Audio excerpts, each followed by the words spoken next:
क्या कर्मों का फल सभी को मिलता है? क्या जो जैसा करता है उसको वैसा भरना पड़ता है? यदि आपके मन में ऐसा विचार चलता है तो यह कहानी आपके लिए ही है।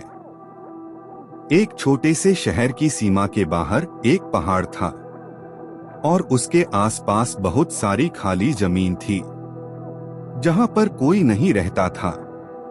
शहर में एक कलाकार रहता था जिसकी काफी रचनात्मक अर्थात क्रिएटिव सोच थी और अध्यात्म में गहरी रुचि भी थी। एक दिन घूमते घूमते वह कलाकार उस पहाड़ के पास जा पहुंचा। उसके मन में विचार आया, क्यों न इन पहाड़ से गिरे हुए पत्थरों से कुछ देवी देवताओं की मूर्तियां बनाऊं। अब वह उस जगह पर रोज आने लगा और उसने पत्थरों को तराश कर सुंदर मूर्तियां बना डाली। मूर्तियां वाकई बहुत सुंदर थीं। धीरे धीरे ये बात पूरे शहर में फैल गई। पहले कुछ लोग आए और धीरे धीरे बहुत सारे लोग उस स्थल पर उन मूर्तियों को देखने आने लगे। कुछ लोगों ने पैसे इकट्ठे करके कलाकार को दिए और उसने वहां एक मंदिर रूपी भवन का निर्माण भी करवा दिया और उन मूर्तियों को वहां रखवा भी दिया।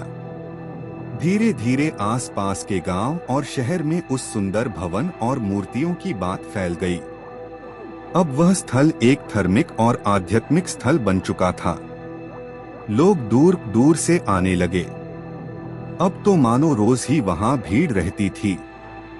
श्रद्धालु लोगों ने मूर्तियों के आगे धन भी चढ़ाना शुरू कर दिया। दिन बीतते रहे और धन से तिजोरियां भरती चली गईं।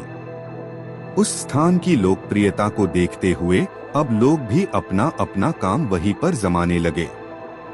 जैसे कि दुकानदारों ने दुकानें खोल दी, यह तक कि बिल्डरों ने प्रॉपर्टी डेवलप करना शुरू कर दिया। कुछ वर्षों बाद कारीगर जो उस भवन का मालिक था अचानक बीमार पड़ गया। डॉक्टरी जांच के बाद पता लगा उसे कोई भयानक और जानलेवा रोग है। डॉक्टरों ने उसे यहाँ तक कह दिया कि अब उसके पास कुछ ही दिन बचे हैं। जब सब कुछ अच्छा चल रहा था तो उस समय यह भयानक रोग। यह सोचकर वह कलाकार बहुत दुखी हुआ। अब वह रोता ही रहता था। अब वह अक्सर भगवान को ताने देने लगा। कहता था, मैंने तुम्हारी इतनी सेवा करी, तुम्हारे लिए इतना प्रचार करा और बदले में तुमने मुझे ये फल दिया। यह तो सरासर अन्याय है। एक दिन रात को उसने स्वप्न देखा कि भगवान उसके सामने आए और बोले, तुम मुझे किस बात की उलाहना दे रहे हो? ठीक है, तुमने मेरे नाम से भवन का निर्माण करवाया और मूर्तियां भी बनाई, परंतु याद करो वो दिन जब एक अनाथ बच्चा रोते बिलखते तुम्हारे पास आया, तुमने उसे अपना गुलाम ही बना डाला। याद करो वो भूखा और बूढ़ा भिखारी जिसे तुमने आश्रय देने के बजाय धक्के मरकर दूर भगा दिया। याद करो वह दिन जब बहुत वर्षा हो रही थी और तुम एक माँ और एक छोटे से बच्चे को यह कहकर हटवा दिया कि अब मंदिर बंद करने का समय हो रहा है।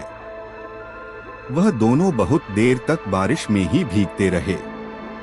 याद करो जब कुछ बुजुर्ग इकट्ठा होकर तुम्हारे पास धन की मदद मांगने आए, जिससे वह गरीबों के लिए एक स्कूल खोलना चाहते थे। धन तो तुम्हारे पास पर्याप्त था, परंतु तुमने कहा, जाओ सरकार से मदद मांगो। क्या तुमने एक विधवा महिला को बंधुआ मजदूर की तरह नहीं रखा हुआ है?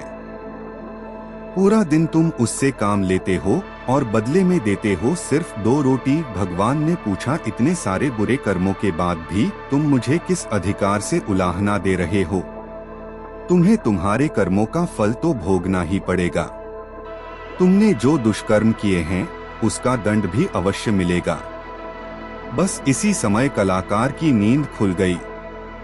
अब उसकी आंखें भी खुल चुकी थी। अब वह अपने द्वारा किए गए बुरे कर्मों के लिए बहुत शर्मिंदा था। दोस्तों, इस कहानी से हमें बहुत अच्छी सीख मिलती है। हम जैसा भी करते हैं उसका फल हमें किसी न किसी रूप में जरूर मिलता है।